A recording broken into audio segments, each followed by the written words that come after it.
At her table. Yeah, there's principal was.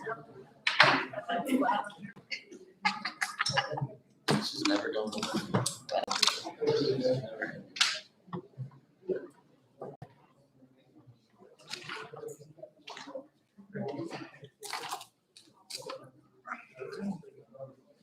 They haven't demasked us these days. Harder for me to mount. All right, we ready?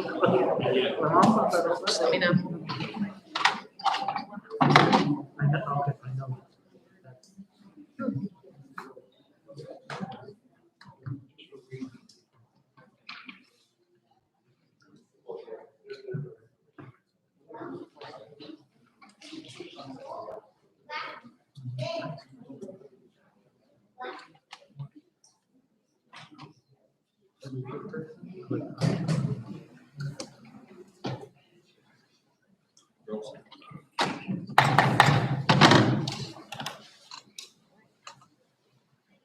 The New Jersey Open Meetings Public Meetings Law. The New Jersey Open Public Meetings Law was enacted to ensure the right of the public to have advance notice of and to attend the meetings of public bodies at which time any business affecting their interests is discussed and acted upon. In accordance with the provisions of this Act and Board of Education Policy 0162, the Board of Education of the Borough of Bolingbrook has caused notice of this meeting to be posted in the board office and at Bolingbrook High School and mailed or faxed to the Courier News, Bolingbrook Borough Clerk, South Bolingbrook Board of Education, and any person who has requested individual notice and paid the required fee. Please stand for the pledge. I pledge allegiance to the flag of the United States of America and to the republic for which it stands, one nation, under God, indivisible, liberty and justice for all. Roll call.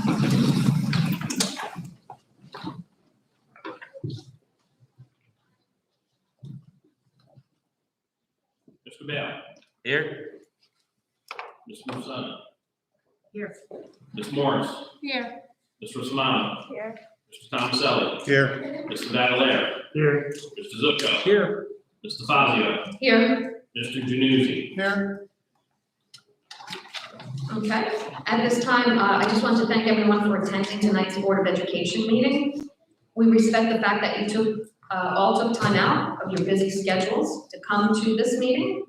The recent events at the high school have challenged us both as individuals and as a school community.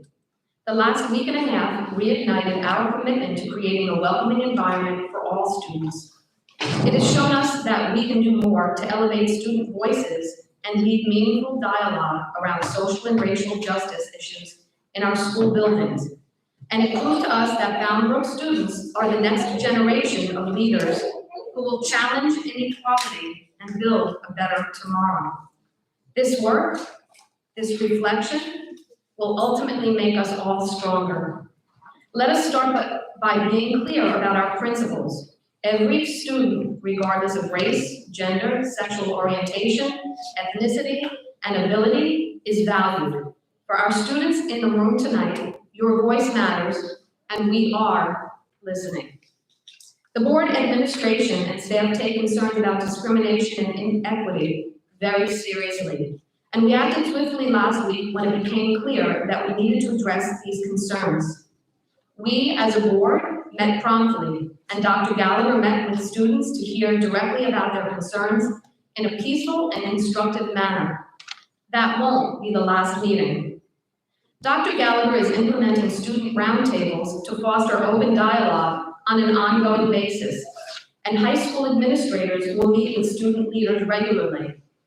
Starting in the new year, the board will develop a committee to meet with high school students to identify policy changes as well. Two-way dialogue is key so we can work together. We want our school community to know that work around diversity, equity, and inclusion started long ago, often behind the scenes.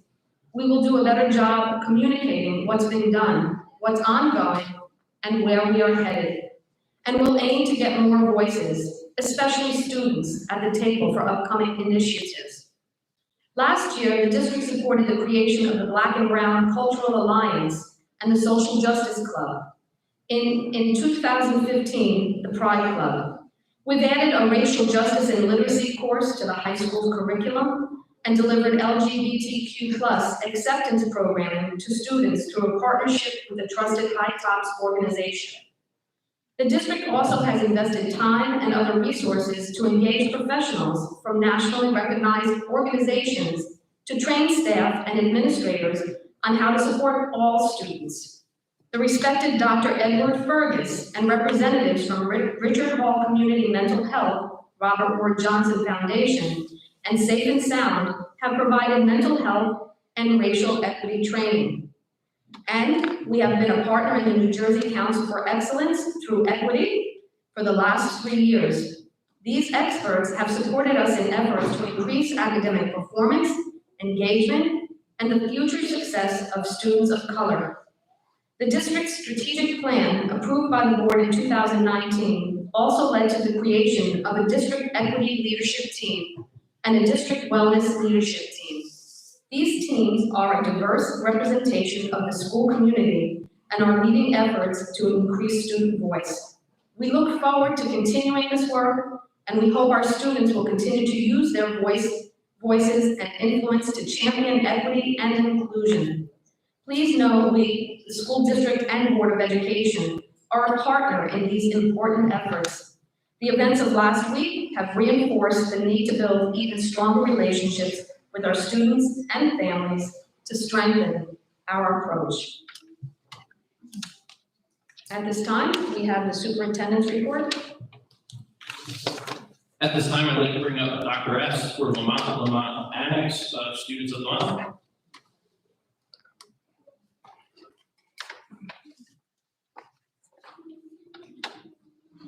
The month of Vermont's building is Dean Minhas.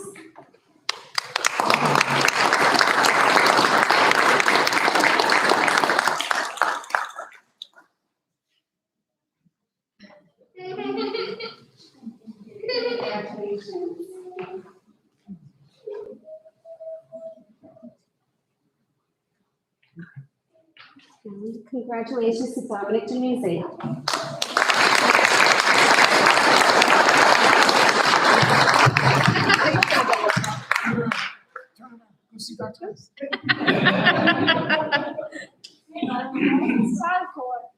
Student of the month. Shake hands. Yep, there you It's like, I'm just gonna go right up to that.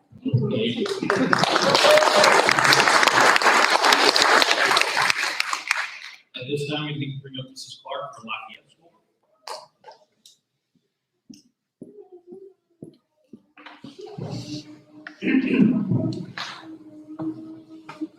Our first student of the month is Edward Lopez Guardado.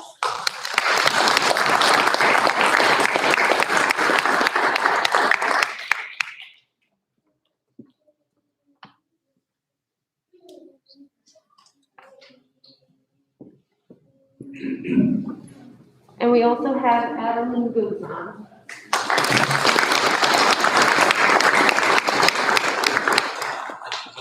Miss I Clark? think she's coming. Oh, there you go.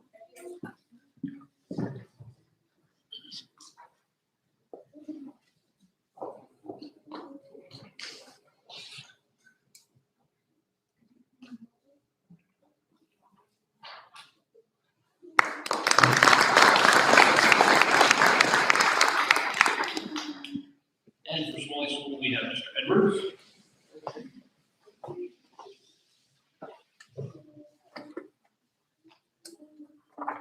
Good evening, everyone. Our first recipient is Jeanette Margaret Brown.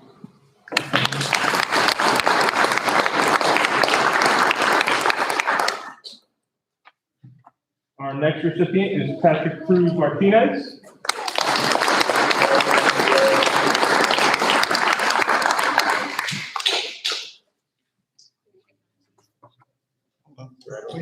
There we go.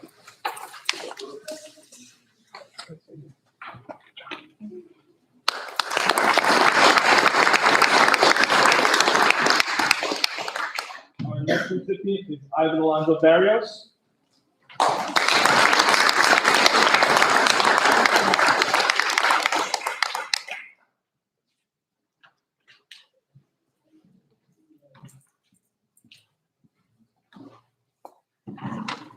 And our final recipient, Geraldo Torrico Alfaro.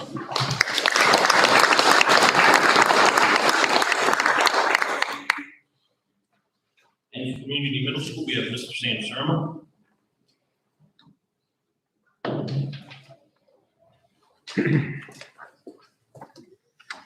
The Community Middle School is proud to recognize Student of the Month, Haley Perez Felipe.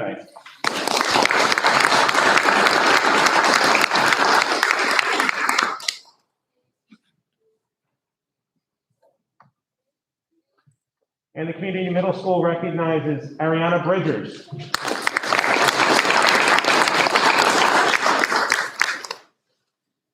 And for Bamberg High School, we have Mr. Smith.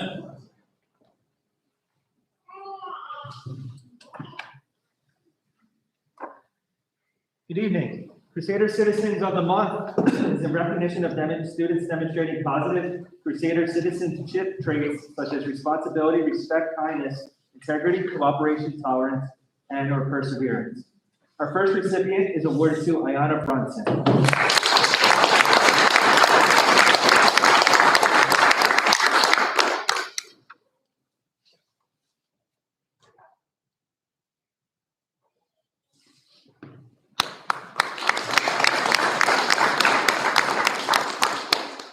Second recipient, Brian Hernandez Gill.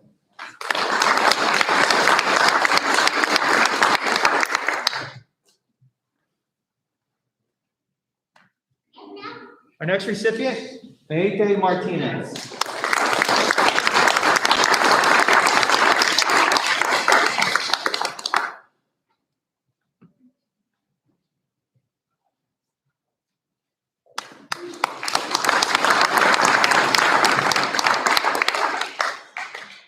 Last but certainly not least, Gianna Contreras Garcia.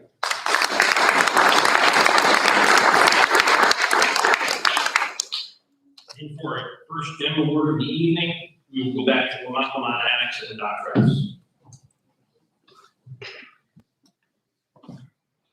This month's STEM recipient is Mrs. Countfelice. As a teacher assistant at Lamont, she goes above and beyond by helping with arrival, dismissal, bus duty, lunch coverage, sub coverage, and more. She's always willing to help out as needed and goes the extra mile in all that she does. She's always coming up with great ideas and ways to improve the school. In the classroom, she supports the teacher and group as a whole while working with individual students to help them learn the daily routine. She has a great rapport with her families and is always available to assist them during any arrival and dismissal. Mrs. Countfelice, thank you so much for your hard work and dedication to our students. We are very lucky to have you as part of our staff and team. Congratulations.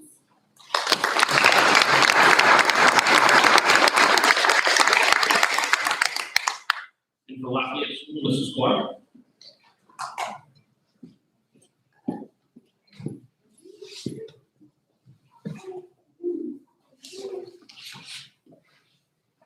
Lafayette's gem for the month of December is Mrs. Lynette Capello. It is hard to detail all that Mrs. Capello does for Lafayette because it truly would be too many things to list. Aside from assisting with arrival and keeping dismissal organized, efficient, and safe, Mrs. Capello runs lunches, assists staff as needed, delivers our Friday food bags, and lends a hand to anyone in the front office or anywhere in the building who needs it. It's not all the tasks that Mrs. Capello completes that make her our gem. It is the fact that she does each one with a smile on her face and makes it known she enjoys being with us and helping everyone. As she says, when you love what you do, it's not a job. Mrs. Capello, thank you for always being helpful, kind, and so motivated each and every day. Lafayette appreciates you.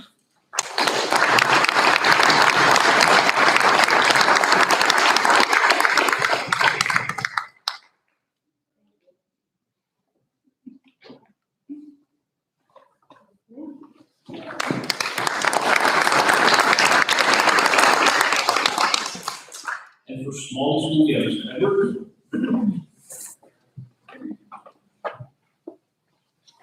Good evening again. Mrs. Dushinka is a total team player with her grade level team, but as well as the team smaller. She is a dedicated teacher who plans accordingly to carry out precise, structured 21st century lessons. This year, she's working closely with her partner teacher, building a rapport to meet the needs of all of her students. A change in the schedule in the section right before the school year needed to start. Mrs. Dushenka did not complain. She just said, what do we need to do to make this fit? She contributes to all grade level and faculty meetings. She's very helpful to her colleagues and shares materials and ideas with the team. Mrs. Dushenka shows up every day, giving her best to all of her students and staff. This month's Gem of the Month is Mrs. Megan Dushenka of the third grade team.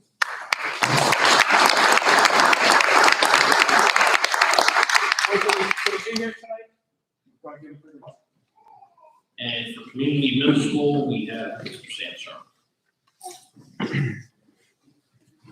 Hello again. The community middle school is proud to recognize Sue Bennett as this month's representative GEM Award recipient. Mrs. Bennett is in her 5th year teaching language arts at the community middle school for students in grades 7 and 8. Each time I stop by Mrs. Bennett's classroom, students are hard at work. When Mrs. Bennett leads a guided reading activity, it's immediately evident that she has a unique ability to bring stories to life. Mrs. Bennett knows when to pause, when to deliver thought-provoking questions, and how to envelop the listeners in the story. Mrs. Bennett's love for reading is evident and serves as an inspiration for her students. Mrs. Bennett's contributions inside the classroom are equally matched by her efforts outside the classroom and in the community. Throughout the pandemic, Mrs. Bennett was a regular contributor, an active participant in the Bolingbrook School District Food Bank. Mrs. Bennett helped secure donations from outside groups and often volunteered to help with food shopping. This year, Mrs. Bennett assumed the responsibilities as co-advisor to the CMS Student Council. A few weeks ago, Mrs. Bennett organized the first school dance in almost 2 years. Admittedly, I wasn't sure how it was going to go. But with over 150 students in attendance, it was evident how much our students and their families have missed the events and social gatherings which play a vital role in school life. Mrs. Bennett has already begun planning a winter dance, a spring 8th grade formal, and the end of the year 6th and 7th grade move-up dance. Mrs. Bennett has scheduled and organized multiple fundraisers and bake sales throughout the school year. Last Friday, Mrs. Bennett and the student council hosted a board game night, which, as most parents would agree, is a welcome change of pace from the world of video games. Mrs. Bennett is an inspiration in the classroom, a leader in the faculty room, and a generous benefactor in the community. On behalf of the CMS teaching staff, I would like to thank Sue Bennett for her contributions and for bringing fun and social opportunities back to the middle school.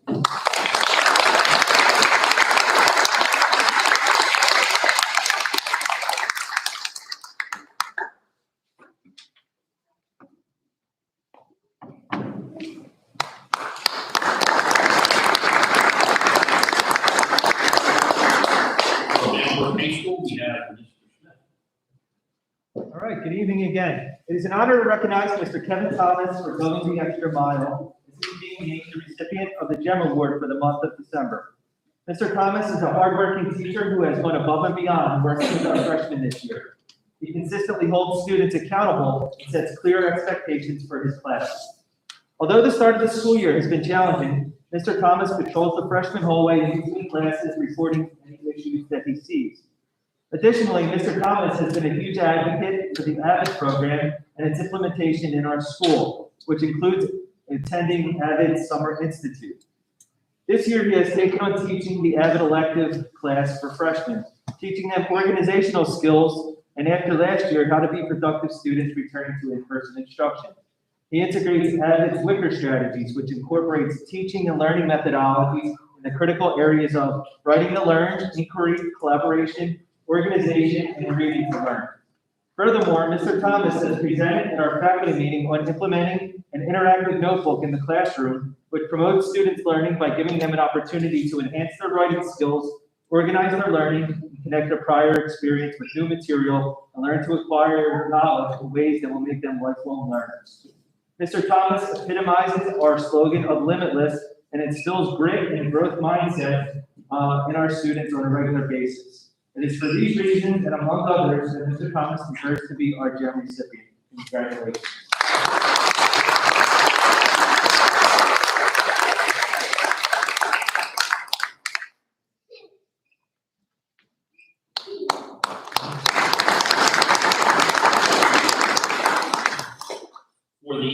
Dale Award.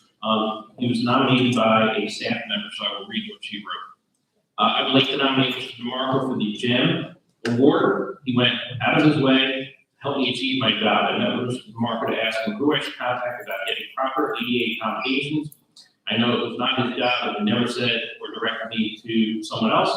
Instead, he made me feel extremely comfortable, relaxed, and kept me updated every step of the way. In the meeting, he said I can always come to him for anything.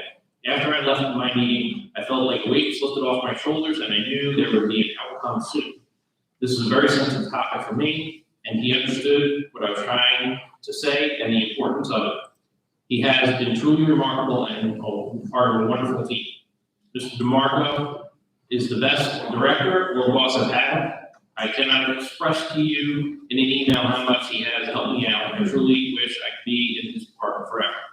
So this month's award goes to Mr. DeMarco.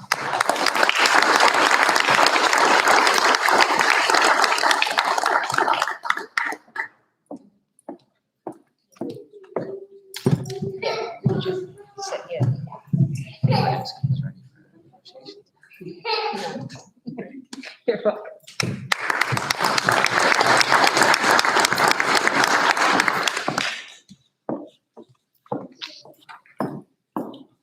All right, we're gonna take a 5-minute break just to set up some presentations. So anybody who has to leave, you're more than welcome to leave. Thank you.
It was, just to give you a little bit of a refresher of what's in the audit.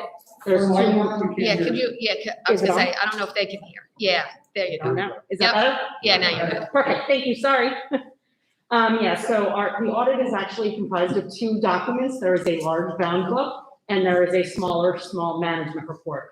The large book, which is your CAFR, it's actually broken into 4 main sections, and I just want to highlight a couple of those sections. The first one's an introductory section. It's a little bit smaller of a section. It talks about a little bit of information about principals, the information of the district, a little bit about who your consultants, your advisors, and that type of thing. There's a large financial section, which talks about all of our auditors' opinions, our financial statements, and all of the notes that relate to those financial statements.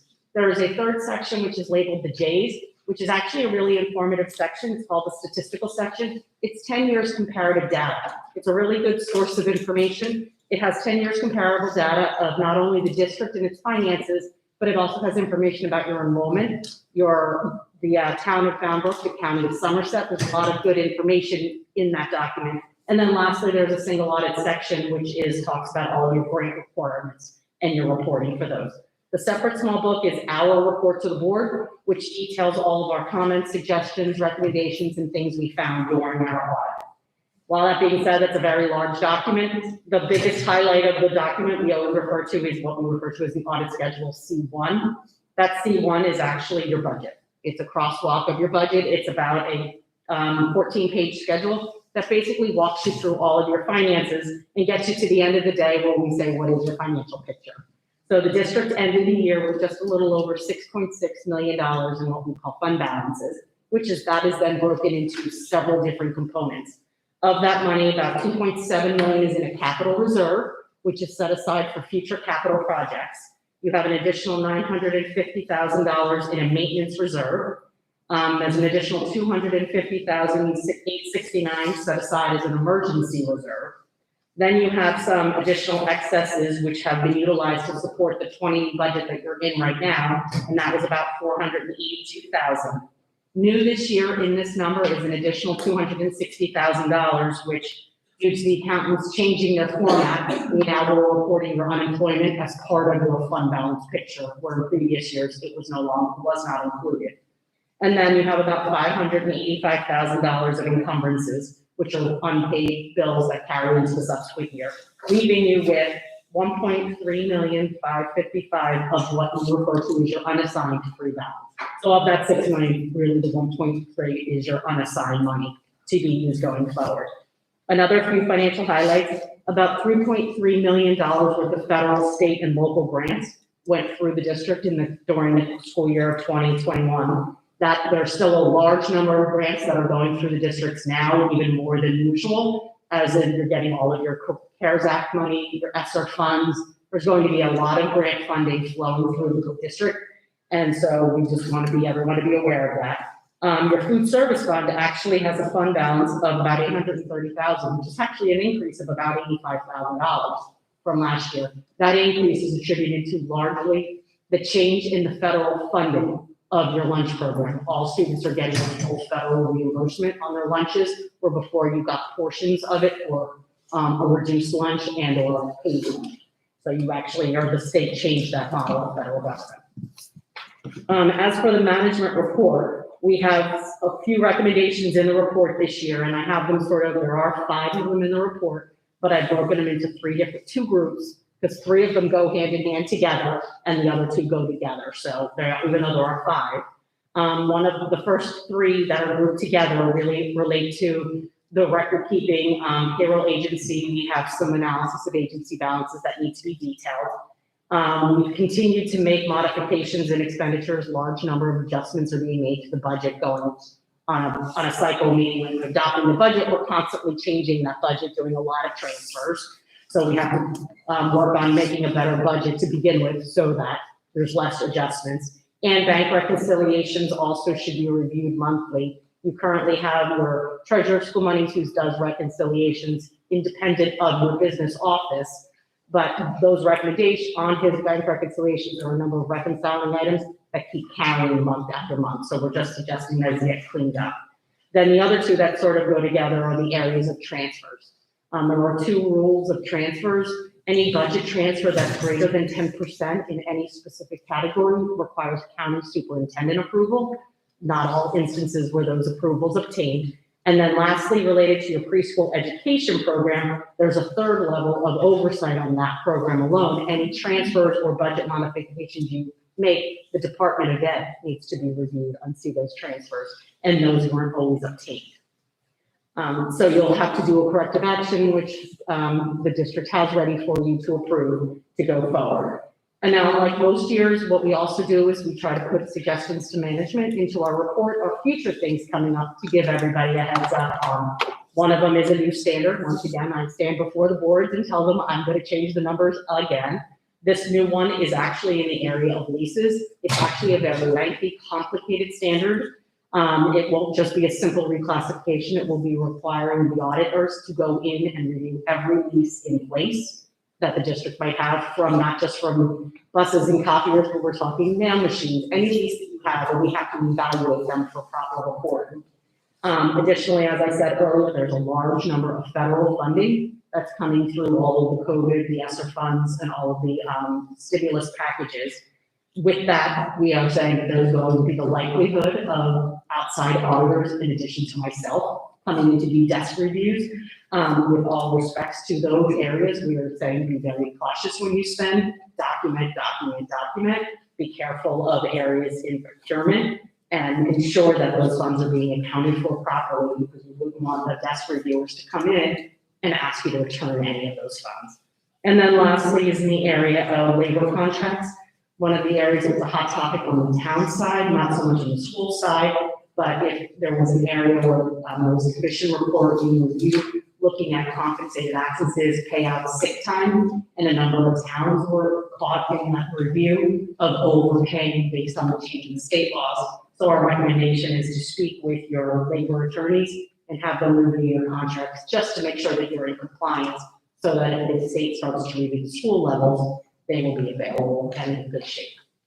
Thank you again for the opportunity. I'll gladly entertain any questions if anybody has any. You mentioned an overall picture of how you're doing fiscally, so it's. You're in great shape. You're in very good financial shape. You have reserves. You were able to put money aside in future projects, future capital. You were able to put another $1.8 million into your capital reserve. So you are doing well. We found that's consistent with a lot of number of school districts that this year you managed very well. So even with change in personnel and everything, the district still came out very financially strong. Your fund balance continues to grow, and you continue to put it into avenues where you can set that money aside for future things and do a lot of capital, which you can do right out of your own pocket instead of doing it another referendum, versus if you're able to put that money aside and use it to continue to do your own capital without an additional referendum. Right, thank you.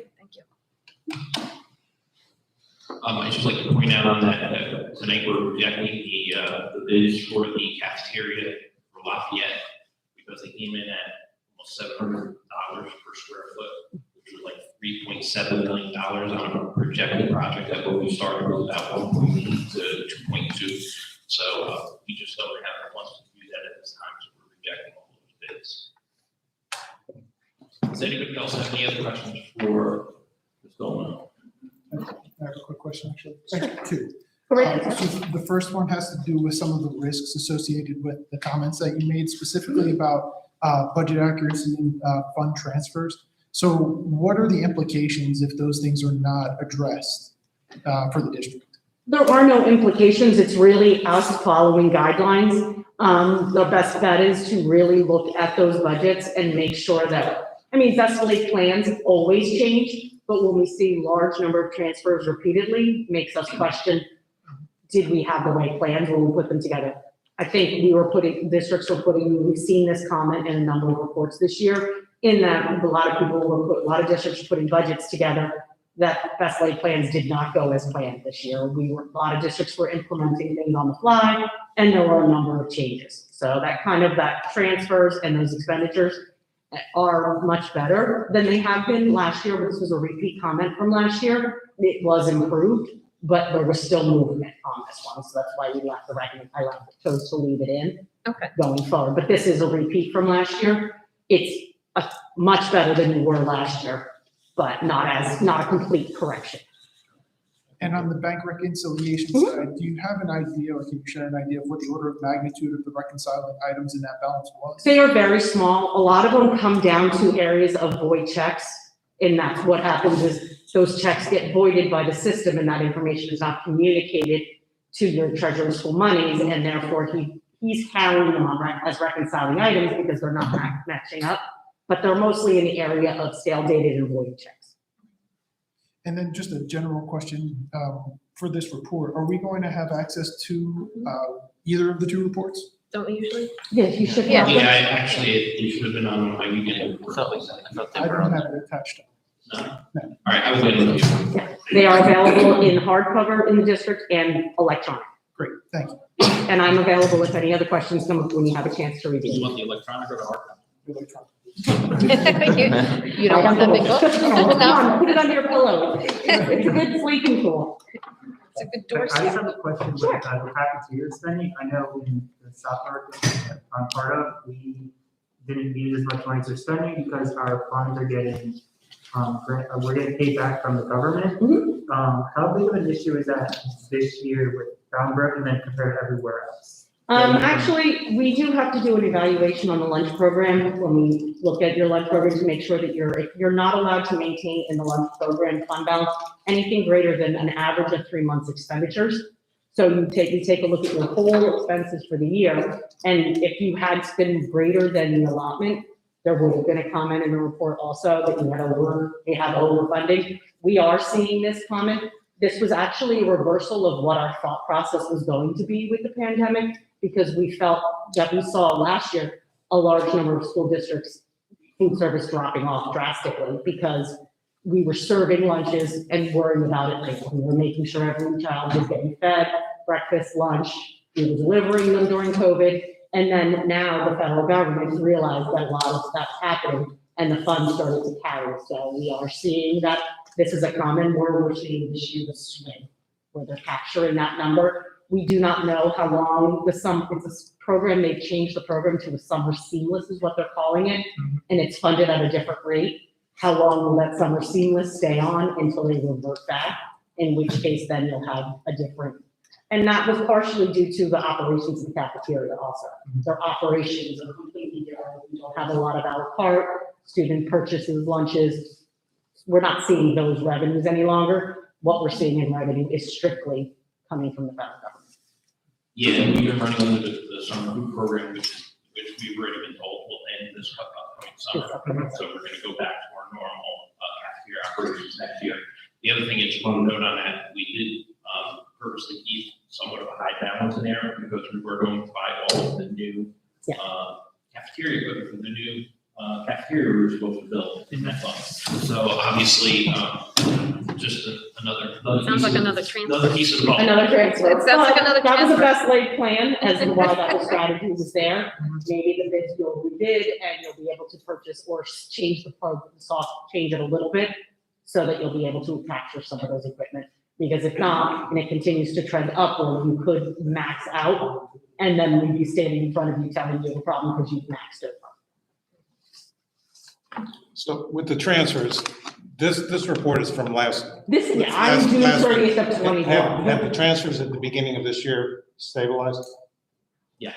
Thank you. Yes, you did a large number when we were here during the audit over the summer months. There were a lot of changes being made to that budget, which then stabilized it. So it's, okay. I'm optimistic that that corrective action that didn't quite get completed last year will be completed by the June 30th, 22. I think it's important to add throughout this audit, one of the things she's talking about with transfers is money will get transferred out of account A to account B, and then later on, it's going back from B back to A. So we're hitting the same accounts back and forth, and it just made it very difficult for us to, try to handle on those certain accounts. So, just so you know, going forward, I do check those things bi-monthly. Twice a month. So I make sure that we don't have any negative accounts and we're not transferring large sums of money into multiple accounts and back and forth. And it also kind of tags with making sure when you're purchasing, they're being paid for in the accounts in which you originally intended to budget them for versus charging them in one place and budgeting them elsewhere and then playing catch up is what was happening. Okay. Any other questions? No, good. Perfect. Thank you so much for your time. Thank you. Have a great evening, everyone. You too. At this point in time, we have an HID presentation from Mr. Mormont. If anybody can't see the screens, he is going to project.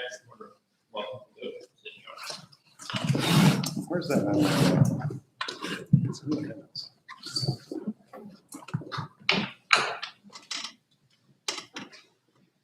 My name is Tony Mormile. I am the HIB coordinator for the school district. State requirement is for us to conduct HIB self-assessments at each school and then report it out at a Board of Ed meeting. So each school conducts a self-assessment on their HIB practices. This is for the last school year, 2020, 2021.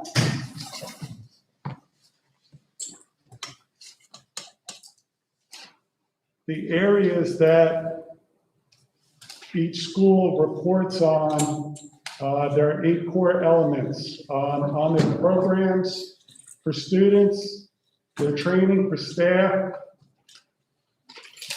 other staff instruction, ongoing instruction, reporting, investigation procedure, and reporting overall. Okay, each school does the assessment and the scores out of a possible 78 points. The score for the high school was 76. The score for the middle school was 78. At Smalley was 75. At Lafayette was 77. And then finally, at Lamont was 77. Now, keep in mind, as I said at the previous board meeting, with the pandemic last year, led to a lot of remote and hybrid learning. With the students not here physically, that cut down on our HIB numbers considerably last year. That being said, even with the hybrid instruction, we still had HIB investigations that we conducted, and these scores reflect those. Any questions? So what were the things that we did less than perfect? There were just a couple of things here and there that each school thought they could do better. I have the specifics in my bag, and I think you have the reports as well on an attachment. And I don't think I have this one. Maybe like you. Okay, I could get that. I could get you the complete scores. Okay, that'd be great. Thank you. Yeah. Okay, anything else? Okay, thank you. Thank you.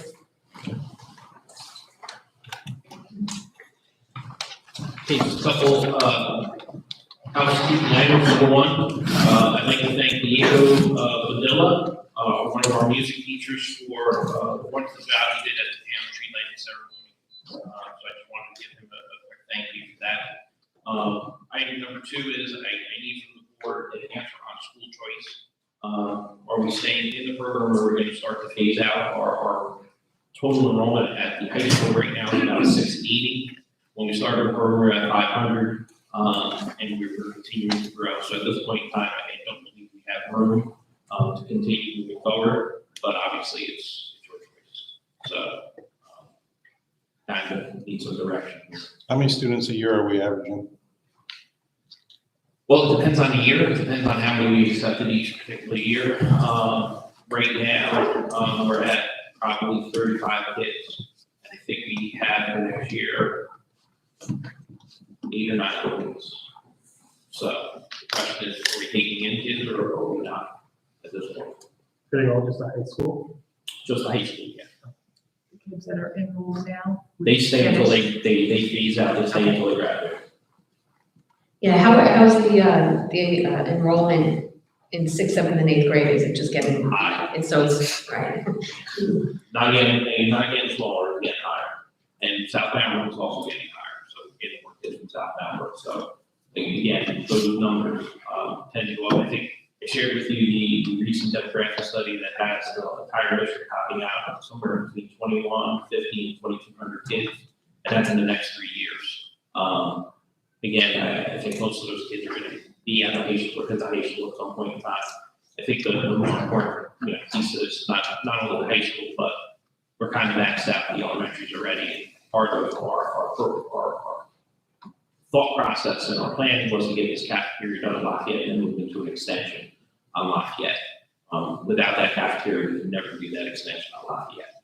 So we're really in a tough spot for the next few years when it comes to class size, flipping enrollment, and how completely connection to spectrum. And you don't see VOTech taking more students, we see them taking less students every year? VOTech is under 400 kids now. When I first came here, it was 1,400. Yeah. So they've gone down quite a bit. I have no idea what the plan is for VOTech at this moment in time. I do know that's why we started the RVCC direct. Right. Because our kids were not being accepted for shops. I think they phased out most of their shops. So, RVCC has picked up the slack there. That's why we're sending our kids directly to RVCC at this moment in time. I think we're going to have a little bit more kids going there, but the problem with RVCC, it's not a full-time piece, it's only a part-time piece, we still have those kids.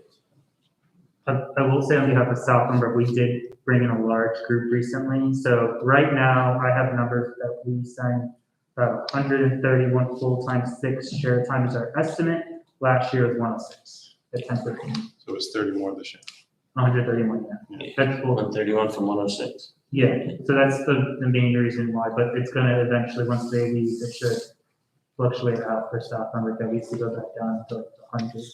Yeah, and I think at this moment in time, we still have 3 more years on grants for smaller, so we couldn't even go out and do another grants until that's expired.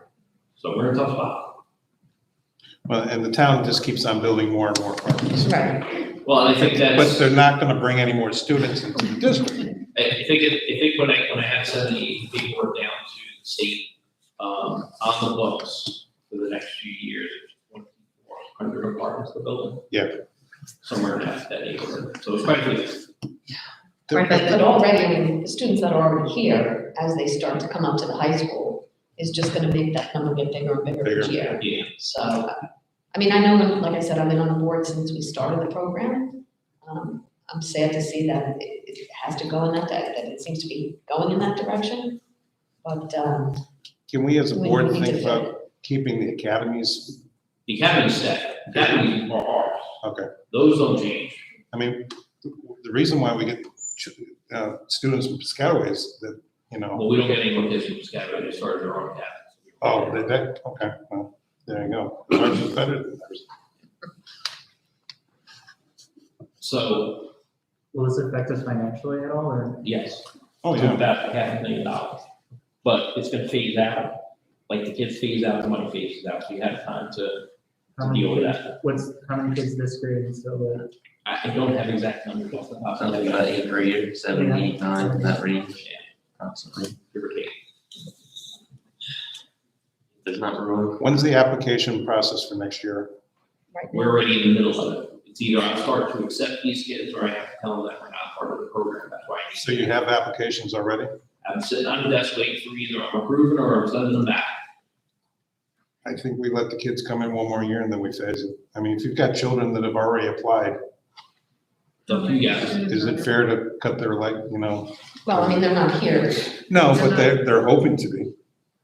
I'd say we have about 8 to 10 applications right now. For how many seats? But we also have like 8 to 10 kids that live in town that need it, if we need space, like, I get what you're saying, but Right, I mean, if they're not here, we're right? at capacity, they're not here yet. Yeah, but the extra money could get us also what we need, get us over the hump to get this, finish what we need at Lafayette. But at what detriment to the student. Yeah, I mean, I think the board has always kind of prided itself in keeping small class sizes as one of the objectives. I know we talked about it years ago, and I would hate to see us not be able to provide that in the high school as well, simply because we're now starting to get overcrowded. Well, real quick, Ed, what's your class size is looking at right now? On average? Our freshman class makes up. No. Like Actual individual. individual classes, what's your average, 28? Yeah, we have classes to go up to 30. Yeah, that's, I mean, So, Right, But it's what- gonna- What are we talking about in the grand scheme of things as a percentage? If we accept 10 kids on a class of 400, 500, 600, it's a de minimis percentage. Yes. again, I'm not telling you it's like a huge percentage one way or another, what I'm telling you is, it's, your overall high school, when we started the program was 500 kids, we're now at 680. The most this building has at any point in time was when we were in middle high school, and I think, and busing out of seniors and undertaking, and that was probably 7.25. So, right, and each year the classes that are coming up are getting bigger and bigger. yes. Yeah, but those 8 kids, students, excuse me, we're talking about less than 2, it's 1.3%, I think. It's minuscule. I'm assuming the applications are freshmen, They would be Yeah. freshmen, becoming so freshmen. what would be the incoming freshman class? Well, you also have to take into account kids who are routine freshman year. I think, Ed, your current freshman class is 185, 180? With retainees, about 240. Our freshman class makes up about 37% of our building. Freshman class alone. Yeah, But this that's- was the biggest year of attainment, correct? Yeah, No, yeah, probably, So these 8 to 10 applications are for upcoming freshmen. freshman. So 8th What- graders in. what's 8th grade? Yeah. What's the 8th grade? What's your? Do you know what the eighth grade I have 296 in the building, 150, 146. Yeah, he's at 150. So you're bringing in 150, not including any retentions that you have, and then you're bringing in probably another 40 to 50 from Southbound. So you're at 200 for a freshman class. I think our class is like 45, 46 for South Pembroke, but not everyone goes to Pembroke. It's probably gonna be, I don't know how many are in South Pembroke right now that are leaving, but it's probably still gonna stay around 130 up to 140 at most. They can go down to 120. So, One more number. What's the graduating senior class that's leaving the building? And what's your senior class this year? probably close to 130.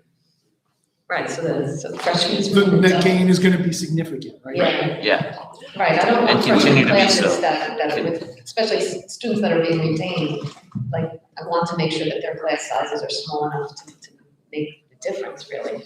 let's look at 4 years from now. If we say, we let one more, because this year, yeah, those 8 kids may fit, but if we have 4 more classes that continue to grow year over year, those 8 kids, as small as that number may be, might make That a one difference. classroom does add up, because if you think about 30 kids in one classroom, I'm just putting in perspective, it adds up to, we might need that extra classroom for something.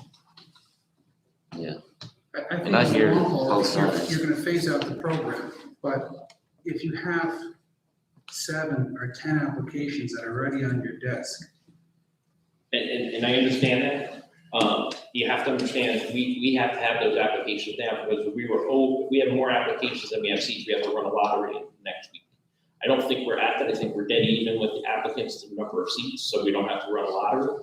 And again, it doesn't bother me one way or another which way we go. I'm just giving you the facts, so you have the facts, and then you guys can tell me how you'd like to proceed.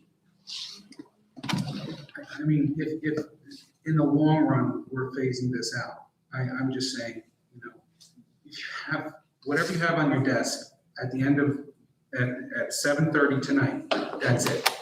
That's the Yeah. cutoff. Yeah. So whatever we, and then going forward, I think that's because in the long run, you're not getting those numbers year after year after year. We're talking 10 kids that are on your desk. The caveat, the understanding is that those are 10 students that Bound Brook 8th graders that, we're looking at space. So, but when their applications were presented, they were put forward already. Those students took time to fill things out to want to come here.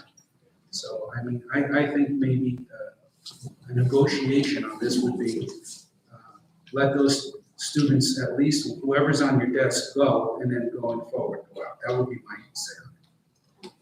Well, how does the rest of the board feel about it? I disagree. I agree with Roger. I mean, these children, they want to come to our district. They already applied, they should. All right, so by show of hands, who would prefer to just keep the 7 that are already on the desk, ready to go, and this will be our last year? Can I ask one question? Sure. What was the original deadline for them to apply? Has that passed or no? Yeah. Okay, because it's not like we're saying, oh, the deadline used to be 3 weeks from now. Nope, sorry, it has to be in this. No. Okay, Transfer. okay, good. So they've already applied, met the deadline, and they're waiting. And then they have an assumption that their application is going to be looked at, you know. Actually read. looked at, yes. Yeah, considered. Yeah. To me, All right, so I feel like, I think the duty comes to our kids here first. I mean, I feel for them. We're at capacity. We don't know what enrollment is gonna look like for residents. It may make a difference. Well, 4 years, though, it's gonna make a difference when they get done with all this housing. I mean, in 4 years, we're not gonna have the space for what they're building in town. We don't have the space now. So I continue to bring more, when we don't have the space for the kids that live in this town. But these students didn't do anything wrong. They did everything right. to We're play not- on. I'm not saying that we should punish those students, but To use your exact point, though, yes, we want to support our own children, but doesn't the money that this program brings in do that in a different way? Oh, Doesn't that help immensely as well? I mean, it's not like we're taking them and getting nothing out of it. We are getting funds for that are used for all the students. It'd be about 150,000. that's negligible.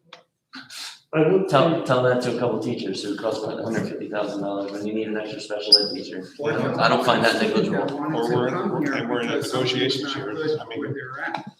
See, they made a choice. They wanted to come here because whatever they're experiencing is not where they're looking at. Yes, we should take care of our own. I understand. But Just because people in the audience might. But we haven't, I think, we have an obligation to our students, I understand that, but in the same term, those students, like Jay was saying, that end up have gone to this length, to not then say, oh, well, you know what, on Dr. Gallagher's desk, I have to remain with my original position. I think this is a compromise, right? I think there's stop the program, continue the program. This is meet in the middle, right? We're going to end the program, but give it one more year of the students who have already applied. I think it's a compromise. Listen, I mean, we're a board for a reason, we could all agree to disagree on lots of things. So we work as a board and the majority has to rule to make that vote. So just by a show of hands, who feels that continuing with just the 7 that are coming in this year and then the following year, we just won't take applications at all. And then I feel that is the way that they'd like to go. Okay, and then 2, okay, so we're just gonna have to agree to disagree. So, since the majority of the board has, said to take 1 more year, the kids that already have, the students already have their applications on your desk, do what we would have done, and then just next year, phasing that program out. My last item, I was notified, I was around 4 o'clock today, but I had no idea this was coming. The borough is now going to start their own garbage collection, I think in the next 48 hours. So there will be no outside companies. So I have been told that they're going to be picking up our garbage and that, whatever the tonnage is of garbage that we process here throughout the school district, we're gonna have to pay a fee to the town. So just making you aware of it. I'll get you more details when I get details, but again, I got notified at 4 o'clock today for basically 48 hours from now. So my only question is, I think it was presented at council as a net neutral or better change for the town in general. Were you given any kind of indication about whether we would pay more or less in the new arrangement? I won't know until I know the tonnage. And again, years ago, the borough paid for our garbage. Then somewhere along the line, in the last year and a half, we were on our own for garbage. And then the last 6 months, we were back on the town garbage, and now everything's changing again. So I don't have a really good answer for you. I can just tell you what I think is reasonable from what we did pay for doing our own garbage pickup. But I won't know that until the borough gets back to me on the tonnage. Because I think what we decided was they were gonna run to some separate just figure out the tonnage of how much garbage they were actually picking up from us, and then whatever, I will say this, the town's not gonna make any money on us. We're just paying for the tonnage, so we're not paying for any employees, trucks, gas, or anything. We're just paying for the tonnage of garbage that we're producing, which makes sense. I just don't know what that number is. Honestly, I don't know how many tons of garbage we produce, but we produce a lot. I mean, all the things we were paying for tonnage plus services. Right. Now we're only paying for tonnage, I would expect our numbers. I would as well, but I Oh, we'll can't, see. I can't tell you that, it's just not, you know, okay? With that, I am done. Okay. At this time, we are open to the public for agenda items only. We just stated, do we have a sign? Yeah, there's time and sheet right up front. I don't see it. It's in the red book. The red binder. Wow. Binder. Just when I She's thought back. I had Let's left try. the book, yeah, pull me back in. Hello, everybody. Hi, how are you? I missed you. And we missed you. Retirement means that I'm home with my husband all day. I need this. I'm sorry. I'm not sure that this is the right point for me to make the comment. I actually wanted to comment about something that you said, Michelle, during the president's comments. Sure. Is this the right time for it? Is this It's something the that? only agenda item going. Well, this is the president's comment, so is that an agenda item then? Because it was her president's comment section is in the agenda. According to the lawyer, no, it's not. Well, I guess you guys are gonna have to wait then. Oh, what a tease. Oh. I hadn't even put my name in, so. You can put it down. We'll just sit and stew for the next hour. Anyone else for agenda items? There's nothing else. All right, so I need a motion for the approval of the minutes from 11/15/2021. Motion. Second. Mr. Val and Ms. Morris, I guess. Yes. And is there anyone that needs to abstain from that meeting? Ms. Milano? It was actually you. Yeah, I know, how do you in touch? I need to abstain.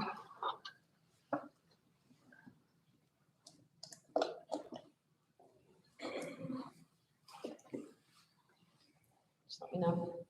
All right, here we go. So the motion was by Mr. Bale Yes. Sure. and seconded by Mr. Thomas Sullivan. Sure. Sure. Awesome. There we go. I'm All back. right, roll call. Okay. All right. Mr. Bale, Yes. Ms. Musan, Abstain. Ms. Morris, Yes. Ms. Russomanno, Abstain. Mr. Thomas Sullivan, Yes. Mr. Vadalero, Yes. Mr. Zupko, Yes. Mr. Fazio, Abstain.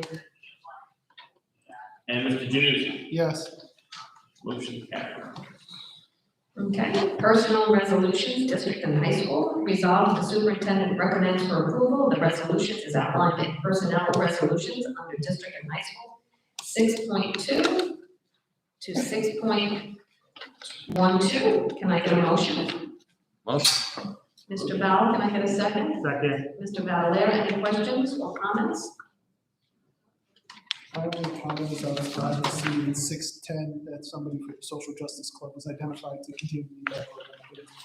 Thank you. Say that again. All right, roll call. Mr. Bale, Yes. Ms. Musan, Yes. Ms. Morris, Yes. Ms. Russomanno, Yes. Mr. Thomas Sullivan, Yes. Mr. Vadalero, Yes.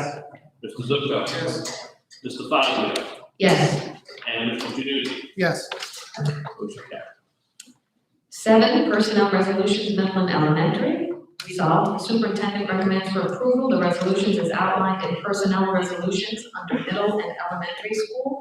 7.2 to 7.18. Can I get a motion? Motion. Mrs. Morris, can I get a second? Second. Ms. Musson? Any questions or comments? Yes, I have a comment. On 7.2, the retirement of Mr. Lee, I know. I abstained from that. Actually, I refused I'm that. sorry, Mr. Lee, you're not allowed to retire. No, I just need to say from a personal standpoint, Mr. Lee was the one, I have a daughter who's in a STEM college major, and Mr. Lee was the first one who challenged her mind with science. And I just want to thank him. And the district and our robotics program is very strong because we're bringing up junior robotics people because Mr. Lee's love of everything science. And Mr. Lee can't retire, so if you hear this, you're not, Ms. Del Conte, I have a position somewhere for you in this. Invite him to the club. No, kid, we're gonna reel you back in. There's something for you here in the district, and there's something, I just want to thank Mr. Lee, that's it. I also wanted to say that I was very thrilled to see when I was looking through the new clubs that are coming to our school. Six new As clubs. a theater teacher myself, I was thrilled to see that theater and drama club coming to the 4th to 6th grade, that the robotics have come back down to the elementary school, a newspaper, student council, Spanish, it's just wonderful. So I'm very happy to see all of those things. Yeah, definitely. Roll call. All right, Mr. Bell, Yes. Ms. Lozano, Yes. Ms. Morris, Yes. Ms. Rosamano, Yes. Mr. Thomasello, Yes. Mr. Valdez, you're abstaining. Yep, abstaining. Mr. Zuko, Yes. Mr. Fazio, Yes. and Mr. Janussi. Yes. Motion carries. Number 8, education resolutions, district and high school. Resolved, the Falmouth Board of Education approves the resolutions as outlined in education resolutions under district and high school 8.2 to 8.7. Can I get a motion? Motion. Mr. Thomaselli, can I get a second? Second. Mr. Bell, any questions or comments? Yeah, on the course selection for the AP classes, do we know how our students did? I ask this every year, how we're doing on the AP classes? I'm gonna defer that question to Mr. Smith. Do we know what our overall pass-fail on the AP classes were last year? The results weren't that promising, but they were down across the state because of COVID. And I do believe that the AP exams all online. Yeah, that was awful. That was awful. I took like 4 and you only gave me 2. I am happy to see additional AP courses. I think we're going in the right direction.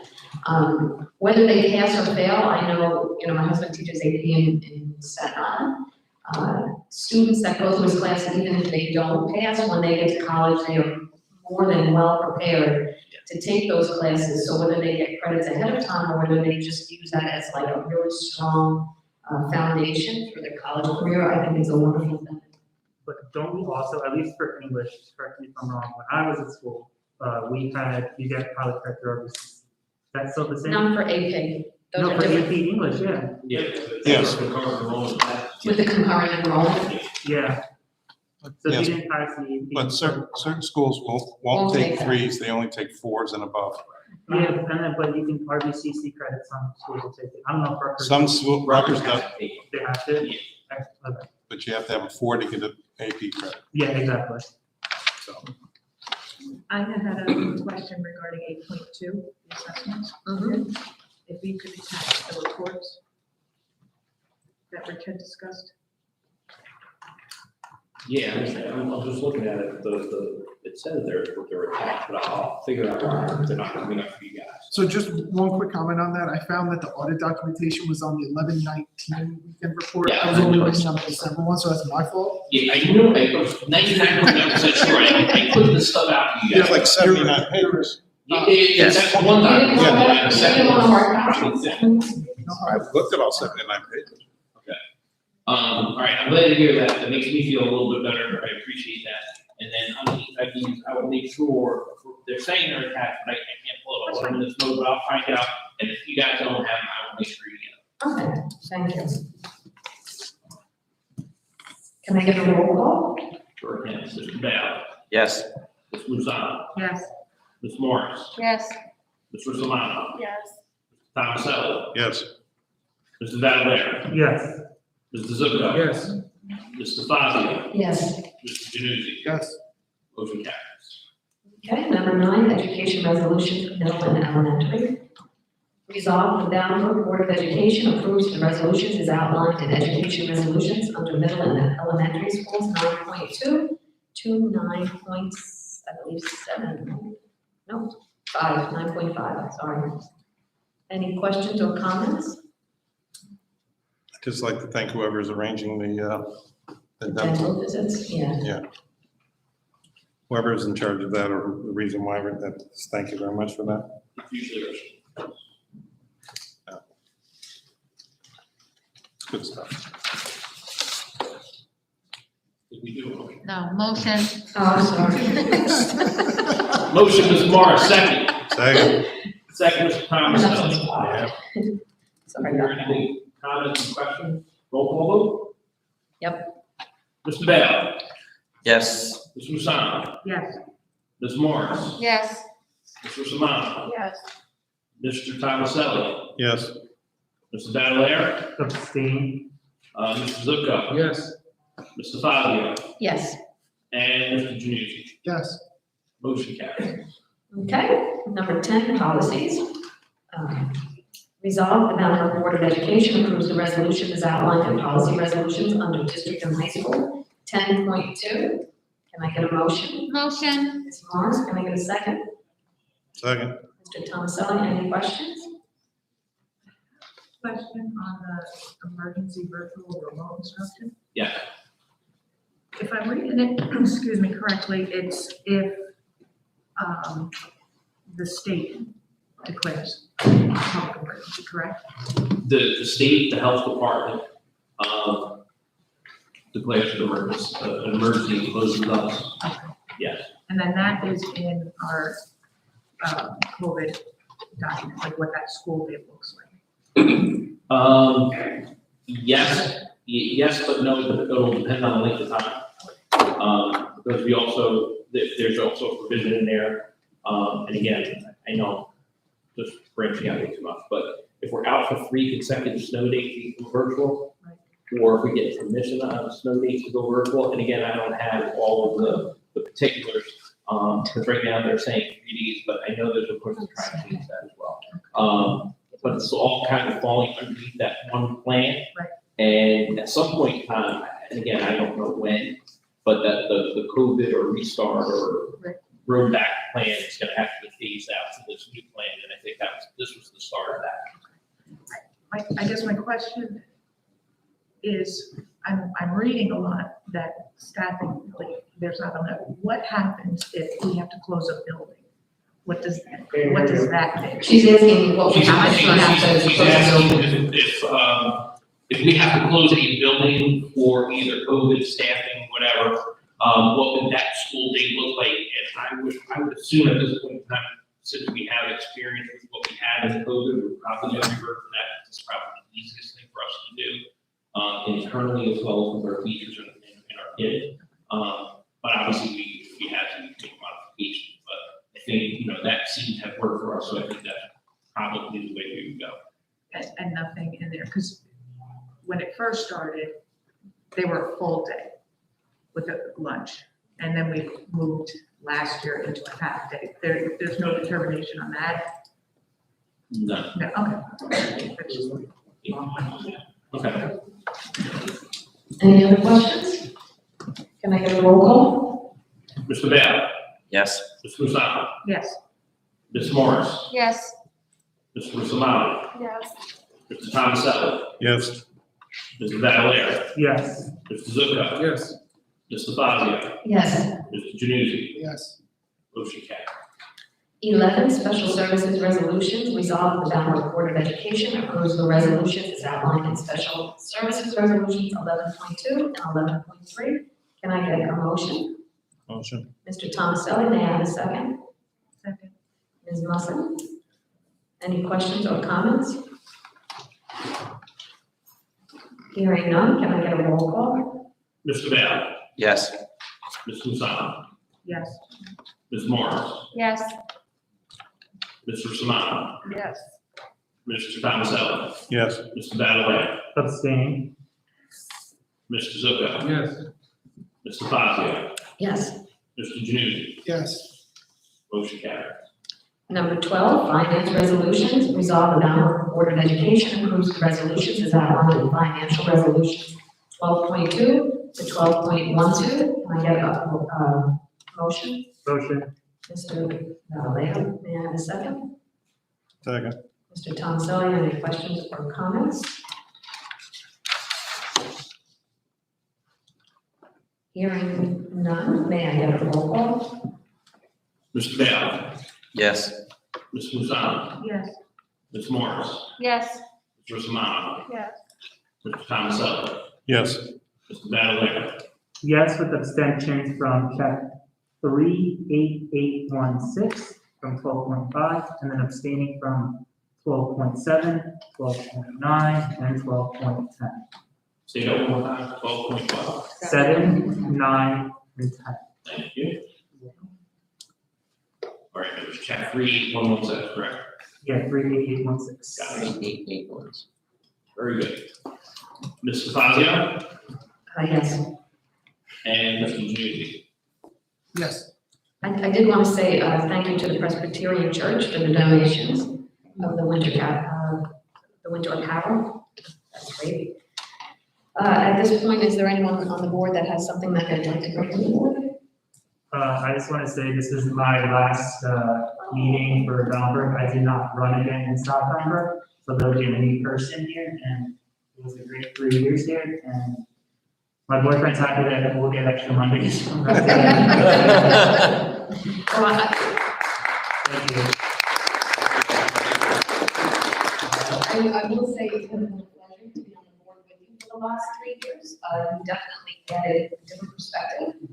Having been a former student, I think that was wonderful for you to give that service back to your community. So thank you for your last 3 years. Thank you. It will be 10 years, Mr. Alconte, since I graduated. Just See, wanted she's just cranking out those good Yes. Awesome. All right, any other? Hearing none at this time, we're open to the public for discussions. Make sure you sign your name and address in the red book.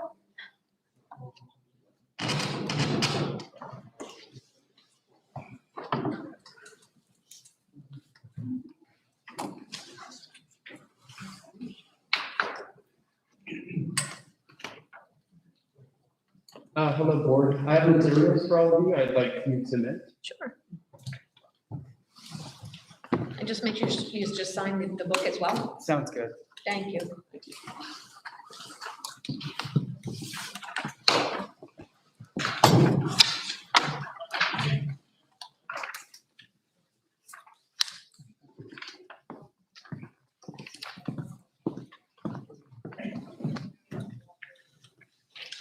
If you guys, if you could give one for the record.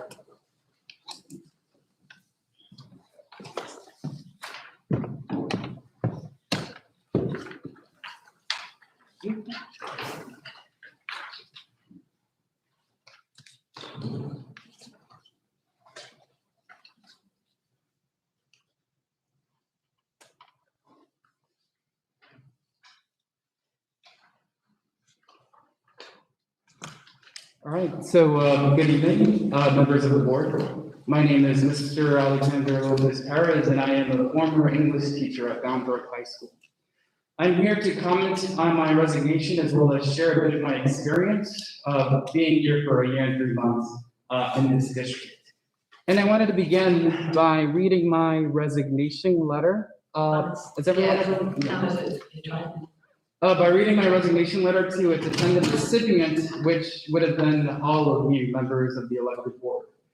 So, elected members of the board. So, dear Bamberg Board of Education, this letter is to inform you of my intent to resign my position as an English language teacher effective today, that day, December 2nd, 2021. While I appreciate the opportunities that the Bamberg School District offered me when I was hired, I found that the lack of support and protection as an employee is both disappointing and unsettling. While I had a pleasant experience in the classroom, I find that I can no longer trust leadership who justify blatant episodes of harassment. Sincerely, Lopez Perez. Elected members of the board, in your hand, you will find a signed letter from the superintendent addressed to me. It is a threat of arrest should I show up at school grounds at any time. That was given to me when I submitted that resignation letter. All I had asked for was a safe working environment, and I was punished for doing so by being made to feel criminal. While this is unsettling, I am not surprised that I received a signed letter from the superintendent. In the year and 3 months that I've served here, even I could see that bullying and retaliation is not just the norm in this district, but it is rewarded. The only mistake I ever made while serving at Boundbrook was believing that I could trust its leadership to do the right thing. When I made a formal complaint about how a person in a position of power laid their hands on me in 3 separate incidents, I was met with victim blaming and gaslighting. I was gaslit to believe that the harassment I received was somehow my own fault. I asked the board, is it not enough to say publicly in a room amongst your own colleagues, my colleagues, at a departmental meeting, that I am someone who wants their professional and personal boundaries respected? And I'm quoting myself. Why was this assertion not enough to stop this person in a position of power from grabbing my shoulder and threatening me with the words, I can be very aggressive? Why was I then objectified and used as a prop by this person who chose to reach directly through my ear and whisper into it? Why was my stating my boundaries not enough to stop this person from running their fingers through my hair? Once more, I asked the board, what if school leadership recommended that you speak directly with your harasser as a resolution to the issue, case? What was I being made a learning opportunity for this person in a position of power at my own expense, wherein my own humanity was ignored and theirs recognized, rewarded, and mistakes forgiven? Well, I reject this victim blaming. I reject this objectification, and I am not a learning opportunity for anyone, and neither are Boundbrook's students. Neither myself or any of these students should have to demand safety and respect. And while I could resign from and leave this place of toxic control, these students can't. My recommendation to the board is that they revisit the procedures set in place in this district for harassment cases or any other cases like mine. I find it unsettling that an internal investigation can be done by the accused peers and that any appeal made must go through the superintendent. Reflect on the power structures that exist currently at this district and ask yourself if it is truly just to defer to the opinion of a single person. That's all I have to say, and thank you for listening. Have a great evening. Thank you. Thank you for your time.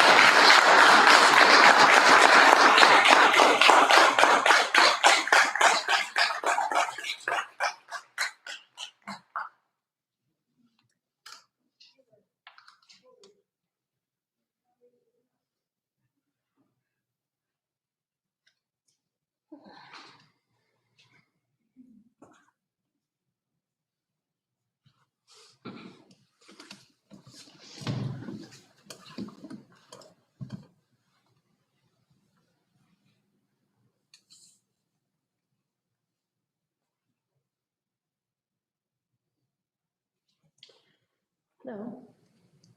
So I wanted to go back and revisit something because, to be honest with you, I think it has a connection to what Mr. Lopez Perez just articulated. A couple of years ago, I think it's probably about 3 years ago, I think I stood in front of the board and addressed a teacher who felt victimized at the hands of some students and felt that her issue was not truly recognized by the district. And I remember the speech, to be honest with you, I probably have it in one of the 18,000 boxes that are now in my basement from all of my files that I schlepped home the last day of school. And I remember thinking to myself, this is not my district. I'm kind of ashamed that my district would allow something like this to happen. And I'm certainly not pointing fingers, and I'm not asking for change. Well, I'm asking for lots of change, but One of the things, Michelle, that you said in your speech was that we're going to do all kinds of things because we're recognizing that students feel disenfranchised. They're angry, they're upset, they're taking to the streets and they're protesting, which I have to say, I think is a great opportunity for them to learn a life lesson. And I have to say, I applaud them because I think that they did it in the most responsible way that they could. They organized, they planned, and there was no violence. It was done peacefully. And so I think that they learned something in their classes about, let's say, the civil rights movement and passive resistance. But one of the things that you addressed in your speech was that committees were going to be formed with students to try to get to the heart of this problem, to give these students a voice. And then you use the term student leader. And while I love all of my students, I recognize that a huge percentage of my students are not the leaders. They are not the academic circle of 10. They are not recognized, let's say, on the sports field and coached by, by a teacher or an adult who will champion whatever cause they are. These are students that actually have to look at the stickers on the door windows to find that safe space because they don't feel as though they know where else to go. And those are the students that need to be part of this change. And they're the students that you need to contact and have as part of that committee. The student leaders are wonderful and I applaud them. And yes, they are going places, but it's the other 70% of the population that feels they have no voice, feel that they're not recognized, feel that they're not supported, and feel like they're not protected. And apparently that also goes for some of the teachers that walk the halls. And if I were here, I promise you, this would not have happened. Come on, you know what? This should not happen. It shouldn't happen. And I can't believe that it's still happening. 3 years later, we haven't grown. We haven't grown. But I implore you to involve the students that are not the ones that are on, whose pictures are in frames or who are protected by adults in the district and therefore have the freedom to say and do what they feel they need to. These are the kids that don't have a voice, and that's where the problem lies in this district, is those kids are pushed aside because they're not headlines. They're not the kids that are going to bring good press to our district, but they're the lifeblood of our district, and they deserve better. Thank you. I do believe student leaders there, I believe, correct me if I'm wrong, Mr. Smith, but when Mr. Smith was talking about the people that he was choosing to be on the committee, were the leaders who were leading the walkout, the leaders of the people who felt disenfranchised, not necessarily school leaders. It has no academic standing. That's not or social right. He went to the people that were organizing those walkouts and went to them directly because you're right, that is absolutely where we need to meet because that's where the issue needs to be dealt with. Excellent. Thank you. I appreciate your time. Thank you.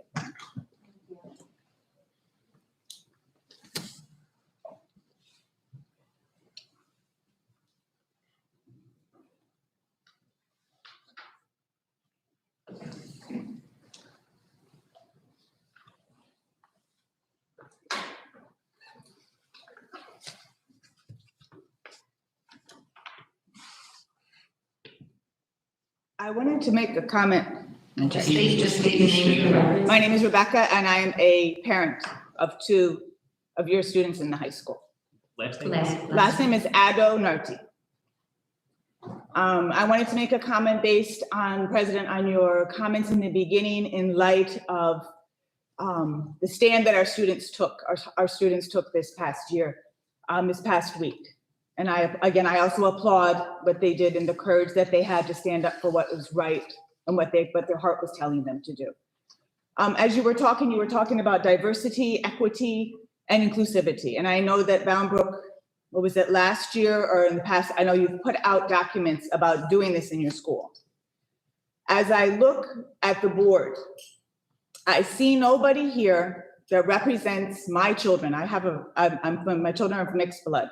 I see nobody who represents my children, their perspective, or their friends' perspectives. And I would encourage the board, as you move forward, to take the time to make sure that you are working with people of a broader perspective, so that when you are looking at how to resolve the problems, it's not from our limited perspective. I'll speak as a white person. It's not from a limited perspective, from the white perspective, but we are taking the time. And I know that many of the leaders who went out during the demonstration definitely are beautiful people of color, and they will give us a perspective that we need to hear, because there are many things that we miss because of our perspective. And I'm calling you to move forward and to use that, and you've already put yourself forward as saying you're going to work on diversity, equity, inclusivity, and I challenge you to make sure that that really happens. Right, that's why, thank you, yeah, that's why when we were speaking about different ways to kind of include those students, we as a board decided that we also wanted to be part of meeting with those students of color, so that we can get their input directly. Right, because how you and I have lived is different than how many of them have lived, and we need to make sure that we hear their voices and we understand. Thank you. You're welcome, thank you.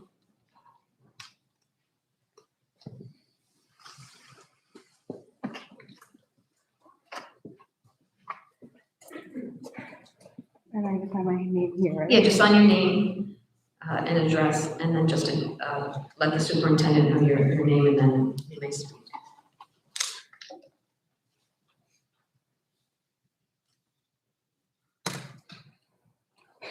Hello. Just introduce yourself. My name is Janae Baskerville. I'm a senior at the high school, and I have 3 things written, so I would appreciate if you guys just listen. Yeah, I think, yeah, you're tall, and our microphone is not as tall as you are. There you go. I'm Janae Baskerville. I'm a senior at the high school, and I would greatly appreciate it if you all just listen to what I have to say. I have 3 things. the audio system. Maybe try Yeah, give it that time. Yeah. Maybe try. I have it all right. Yeah. Is that better? Thank you. It's okay? No, this one is. Yeah, this one's not working. Yeah, I'll trade. Thank you. There you go. Perfect. Okay. Hello. Hello. My name is Janae Baskerville, and I'm a senior at the high school, and I have 3 things written. I greatly appreciate that. Listen. Yeah. So, first and foremost, this is a testimony from an alumni of the high school named Aaliyah Salim, who also faced many of the things that we had to face while being at the high school. And I quote, "As new details are emerging about a teacher being harassed and racially discriminated by a Bamberg School District supervisor, I wanted to express how proud I am of Bamberg High School students progressively advocating for change in their school. Their voices deserve to be heard. Many of you have heard and known about racial incidents that took place in 2020. Once, while I received the principal's award, and other times throughout the school year, even after, there are still incidents circulating around racism and homophobia, and it being ignored without any repercussions for said individuals. I am utterly disgusted with the district's response to handling the situation. There have been a history of many teachers leaving the district due to harassment and bullying. Students are tired of these incidents simply being swept under the rug. Staff in fear of losing their jobs for doing the right thing, voicing their support for students. This is absolutely unacceptable. The district needs to take a serious look into who they are hiring and thoroughly investigate such allegations and hold any individuals accountable regardless of their hierarchy positions. Good students, good staff, and good teachers deserve to be protected and valued at all costs." That's the first part of what I have to say. Okay. The second part is something that I personally wrote to the news while doing the sit-in because I felt like we weren't being heard. And you guys have been up here for, I don't know how many years, it's my first board meeting, but it's not like this is brand new news, so. Local town, Bamberg High School protests as a well-loved teacher has switched districts due to feeling unsafe at the hands of. He was wronged, put through a bias trial and set up to fail, and. One second. The students still have to walk past and accuse, I cannot name them due to fear of repercussions. Red 3 men every day. They don't feel safe. We don't feel safe. I do not feel safe at my high school. That's not the only case of injustice. The accused man has been known to say racial things in a class full of people of color. Most of the teachers have at this high school.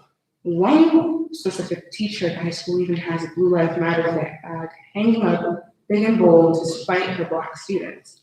Aren't teachers not supposed to get political? And if that is true, why is there many departments at this high school, including the financial forces and whatnot, constantly making racist remarks? Why is there an account on Instagram, multiple now, dedicated to bashing Black students and the Black community in general in Bamberg High School? There are also endless amounts of sexism and homophobia in this school. And the amount is sickening. You report it and it is discarded.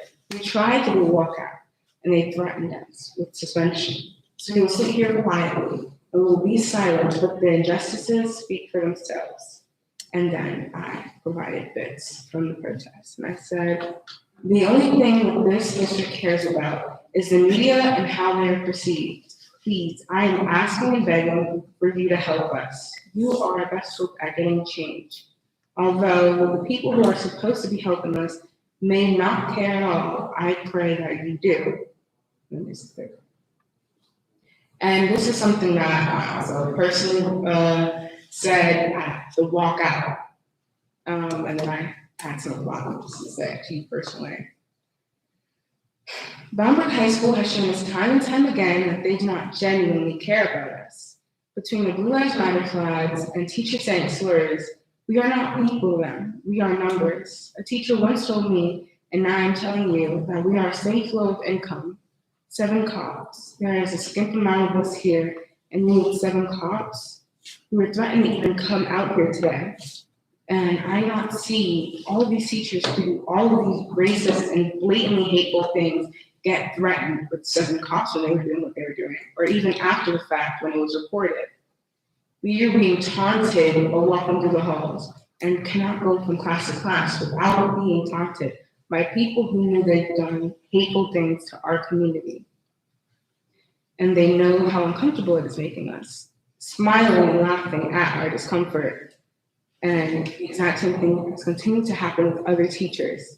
And the exact same thing will continue to happen because they don't care. And they perceive us as just some rebellious, emotional kids. That's all we are. We should be worried about stupid high school things. We should be worried about drama and who likes who and whose hair looks bad and not what hallway to avoid because every class in there has a racist teacher, you know. These aren't incidents that children should have to deal with. Most people at high school are children under 18, you know. Having our own personal stories of racism with these staff members be twisted in order to fit the agenda of people who were given a position in order to help us and to hear us. And I know now that you hear me. We don't ask for much. We just ask for change. That's what I said. But this is also what I would say, guys. Personally, I am a Jamaican-born woman. I had my first Jamaican teacher my sophomore year. Weeks into meeting her, hateful students created a petition to get her deported. Obviously, it wouldn't really do anything. It was stupid. Nonetheless, it was sickening. And it's also a perfect example of what I'm talking about. Not only are students mistreated, but teachers as well. Imagine if your children went to this school that you run, scared to walk down certain halls, certain teachers and students. Imagine your child coming home crying in your arms because of a racist teacher showing and perpetuating hateful things to your community, whether it be sexuality, race, or gender. Your child coming home crying because a classmate called them names. And for us, it isn't just new names, it's racial slurs and slurs against your sexuality and all these other things that really just shouldn't be happening in the halls and classes of a high school. It makes no sense. I may not be your child, but I am someone's child. I am someone's sister, I am someone's grandchild and future parent. And as a child, I am tired of losing trusted adults because I find out they said something hateful. I'm tired of being too emotionally drained while even going to the school to celebrate my last Christmas home as a proper sister should. And as a grandchild, I'm sick of my stories being so similar to my grandmother's of hateful events. Time has advanced, but has a school? We have posters, we have clubs, we have all these other things, but it's all just a spark and no bite. There's no real reinforcement behind the tears that I see from the teachers who hear these speeches and staff members. You can cry apologies to me, but your tears don't weigh nearly the same amount as I've cried and continue to cry going to a school full of so much hate and injustice. All the small children I saw here earlier today, I was once them. I've been through Lafayette and Smalley, and throughout all those grades and all those schools, I've received racist comments. I've received comments about my skin and my body, and that just shouldn't be happening in a school, especially not something that smells Lafayette. In all of my years learning here, I never formally learned what racism is, what homophobia is, what transphobia is, and just hate in general. More specifically, why it's wrong, why it's unacceptable. None of these kids did. I learned through the halls of these schools what all of these things are. I never questioned myself or my identity until I was around age 8. I hid from the sun for months in order not to get a shade darker, because when you are in this school and when you are a shade of brown, especially the darker you get, it's like the worse your treatment gets here. Those who are supposed to make you feel comfort do nothing to stop those who cause the severe discomfort. And it is not necessarily your fault that these children are hateful, but you are part of the problem when you allow hatefulness to spread in the high school and in all the schools in general. You may not necessarily see the severity of the situation, although it would be kind of concerning if you didn't see the severity. We see it. We see because we walk through these halls 5 days a week, and the leniency given to the hate in this high school is absurd. I was told to speak to the Board of Education about how I feel and how we collectively feel. And I'm here to ask, because I've always had severe anxiety and I can never even imagine myself enough here tonight. But I'm here to ask to the people who actually have some power to do something, because I've been told over and over again, I can only do so much with the power I have. So I'm assuming you guys are going with real power here. What can you do to help the students at Brown Brook High School feel a bit more comfortable? Or in all the schools in this district in general? There's no reason that children going on to teens should be spreading hate like this, and that children going on to teens should be feeling hate like this. And there's no reason that the staff members should be feeling hate like this and discomfort like this. It's completely unfair to everybody who has to step foot in this building. That's it. Thank you so much for.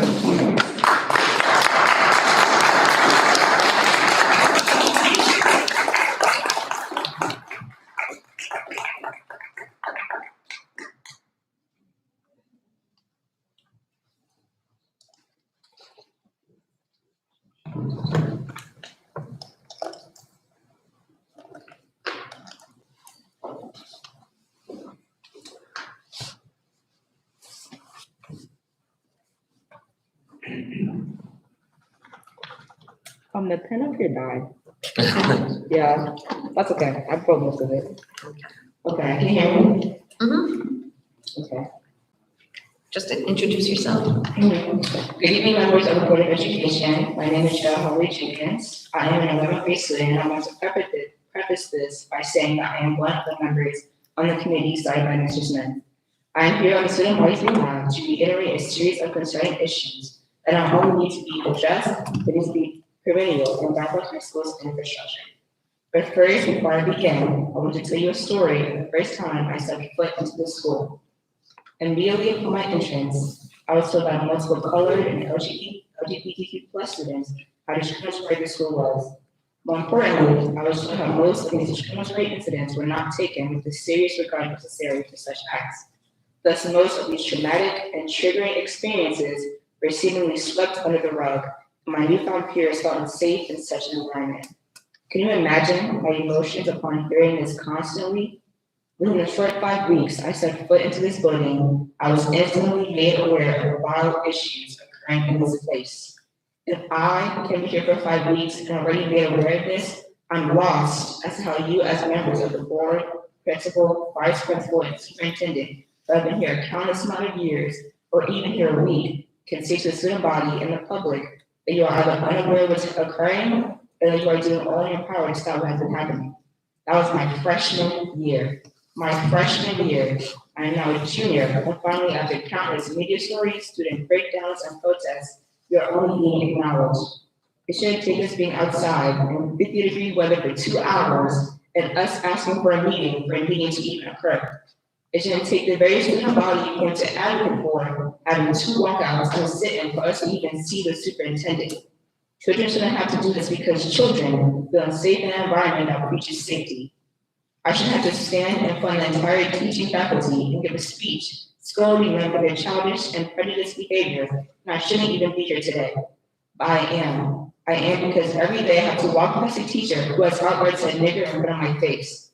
I had to endure that. The same way I also had to endure being told that as a possible solution to this repulsive incident was a restorative circle, and that there's nothing that can be done because it was an pre-approved book that he wasn't even reading from. Temporary change, temporary head nods, temporary we hear yous won't do anymore. We don't need to placate or perform for us. What the student body needs is imperatives, because I especially will be here next year, and I will see to it, God to help me, that change is done.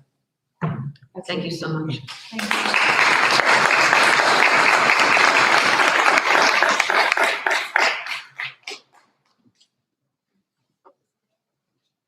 Thank you, Mr. Mulano.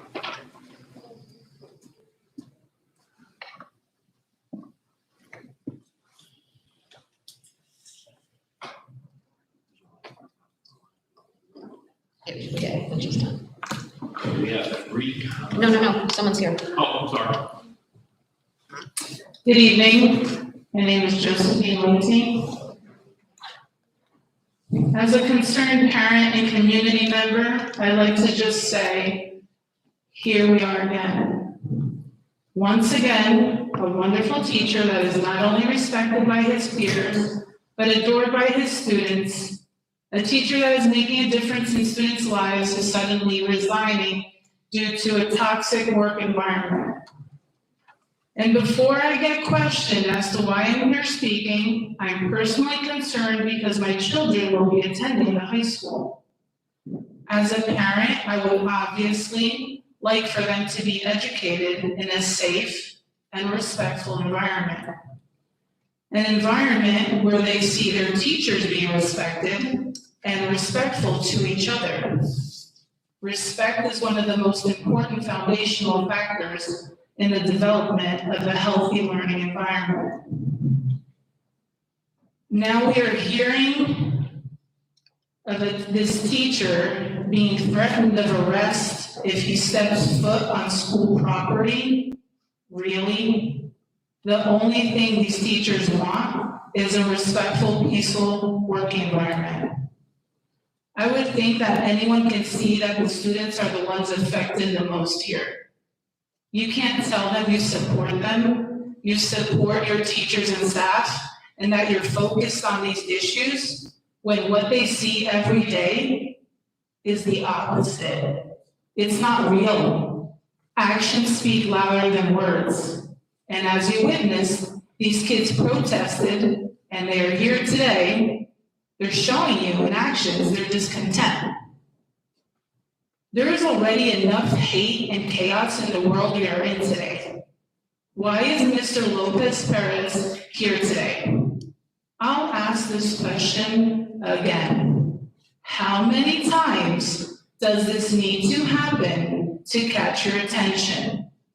How many teachers, staff, and students need to come here and tell or retell their horrible experience in this district until it's humanly impossible for the board to ignore. What is it going to take to make it stop? None of this makes sense. This is not normal. Are you waiting on an even more serious scenario? What is the cap? Because the community is seriously worried. Why is administration so eager to impose themselves over these victims? Soon we'll have teachers thinking that Bound Brook is famous for retaliation and bullying and will not want to teach in this district. If small children can understand the words stop, no, and enough, I find it hard to believe that adults do not.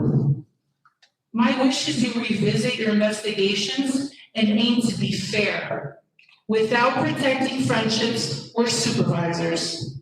No one should be afraid of their workspace, let alone threatened. Thank you. Thank you.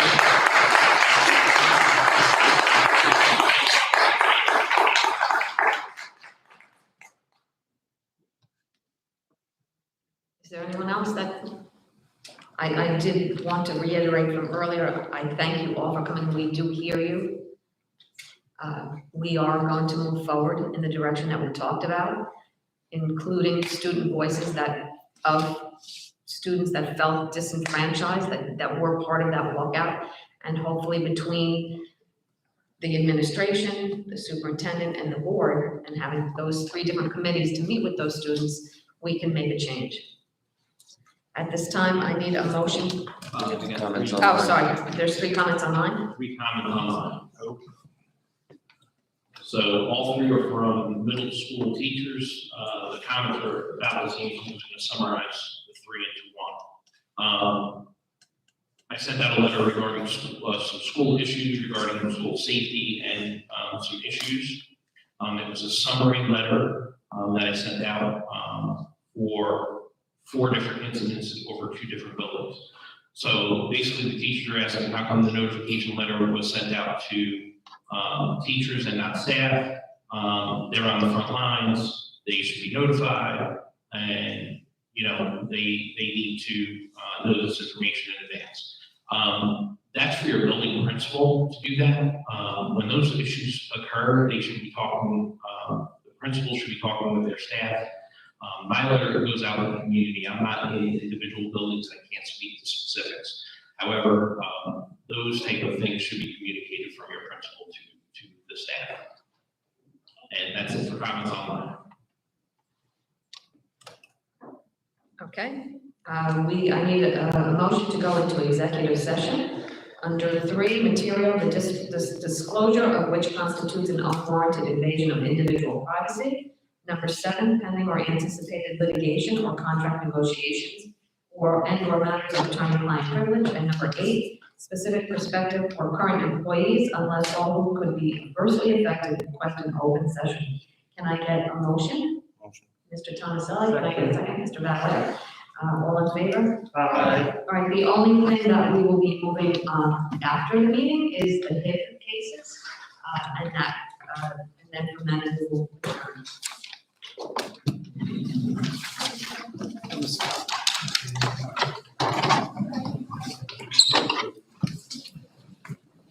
want to say it about.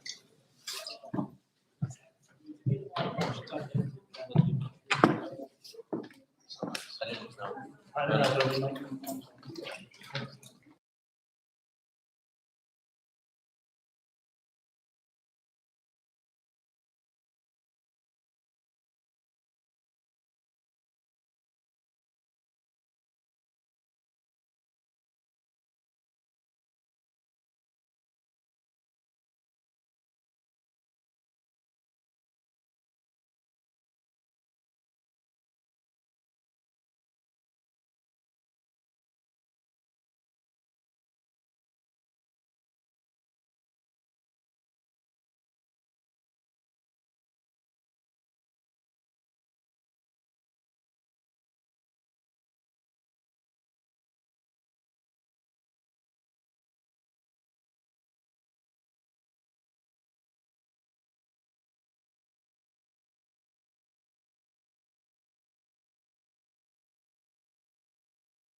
Does it? Director of the youth camp. Nice. All right.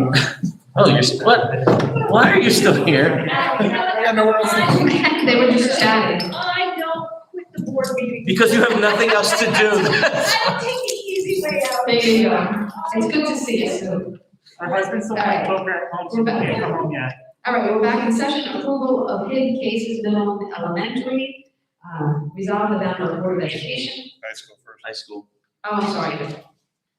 17, approval of hidden cases, high school. Resolve the Bound Board of Education, the approval of the resolution is outlined in approval of hidden cases under high school. 17.2, can I get a motion? Mr. Mallard, second. All in favor, I will take a roll call. Mr. Bell, Yes. Ms. Morris, Yes. Ms. Musano, Yes, I have to abstain from 17.2. Ms. Rosamano, 17.2 for not being at the last meeting. I'm sorry, Abstain from 17.2 for not being at the this is, that's all there is to 17.2. Yeah, so she wasn't here at the last meeting, so she doesn't feel comfortable. Mr. Thomas, Yes. Mr. Battlefield, Yes. Mr. Zucca, Yes. Mr. Fazio, Yes. and Mr. Januzi. Yes. Motion passes. That was Mr. 18, approval Bennett. of HIP cases, middle and elementary. Resolve the Bound Board of Education, the approval of the resolutions is outlined in approval of HIP cases under middle and elementary schools. 18.2 and 18.3, can I get a motion? Motion. Mr. Downs. Second. Mr. Thompson, roll call. Mr. Bell, Yes. Ms. Musano, Yes, but abstain from 18.2. Ms. Morris, Yes. Ms. Rosamano, Yes, abstain from 18.2. Mr. Thomas, Yes. Mr. Battlefield, Abstain. Mr. Zucca, Yes. Mr. Fazio, Yes. and Mr. Januzi. Yes, with an extension on 18.2.